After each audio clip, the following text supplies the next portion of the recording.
আসসালামু আলাইকুম।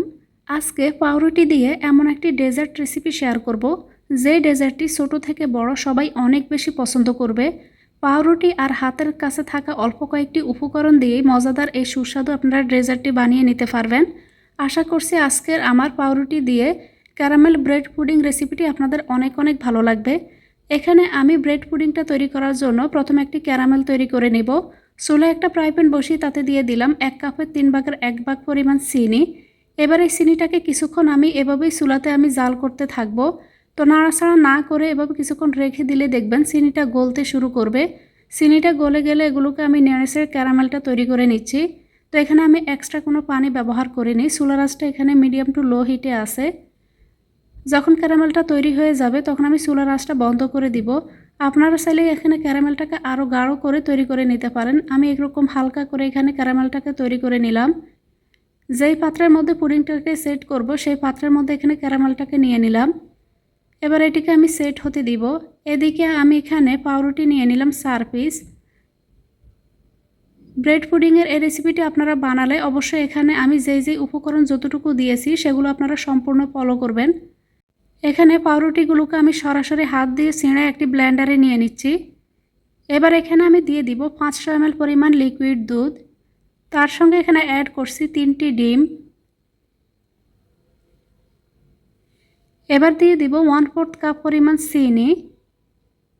1 কাপের 4 ভাগের 1 ভাগ পরিমাণ চিনি দিয়ে দিয়েছি। এবার এগুলোকে খুব ভালোভাবে ব্লেন্ড করে নিব। তো অবশ্যই কিন্তু এখানে মেজারমেন্টটা ফলো করবেন। এবার পাউরুটি আর দুধের এই মিশ্রণটাকে এবার আমি সরাসরি যেই বাটিটাতে আমি ক্যারামেলটাকে সেট হতে দিয়েছি সেখানে আমি ঢেলে নিব। তো এখানে সম্পূর্ণ মিশ্রণটাকে নিয়ে নিলাম। এবার আমি এখানে উপর থেকে একটি ফয়েল পেপার দিয়ে বাটিটাকে এখানে মুড়িয়ে নেব। তো এখানে আমি এবার এগুলোকে ভাপ দিয়ে নিব। তার জন্য এখানে চুলায় একটা পাতিল বসিয়ে তাতে আমি কিছুটা পানি গরম করতে দিয়েছি। এবার আমি পানিটার উপরে এখানে আমি বাটিটাকে বসিয়ে দিলাম।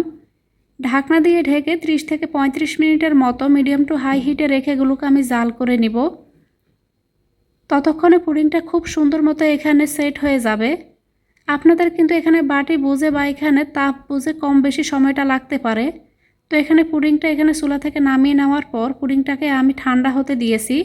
আর এখানে চুলার আঁচটা বন্ধ করে দেওয়ার পরপরই কিন্তু আমি উপর থেকে ফয়েল পেপারটাকে সরিয়ে নিয়েছি। এখানে পুডিংটাকে ঠান্ডা করে নেওয়ার পর চারপাশে থেকে আমি চামচ দিয়ে একটু আলগা করে নিয়েছি। এতে করে খুব সহজে কিন্তু অন্য একটা বাটিতে আপনারা পুডিংটাকে নিয়ে নিতে পারবেন। এবার পুডিংটাকে এখানে কেটে দেখাচ্ছি যে ভিতর থেকে কতটা পারফেক্ট হয়েছে। পাউরুটি দিয়েও যে এত মজার একটি ডেজার্ট তৈরি করে নেওয়া যায়, রেসিপিটি আপনারা বাসায় ট্রাই না করলে বুঝবেন না। আর এভাবে যদি রেসিপিটা আপনারা ফলো করে তৈরি করেন একদমই পারফেক্টভাবে কিন্তু এখানে আপনারা ডেজার্টটিকে তৈরি করে নিতে পারবেন। পাউরুটি দিয়ে ক্যারামেল এই ব্রেড পুডিংয়ের রেসিপিটি আপনাদের কাছে কেমন লেগেছে কমেন্ট করে জানাতে ভুলবেন না। সময় নিয়ে এতক্ষণ এই রেসিপিটির সঙ্গে থাকার জন্য সবাইকে অনেক ধন্যবাদ জানিয়ে আজকের মতো এখানেই বিদায় নিব।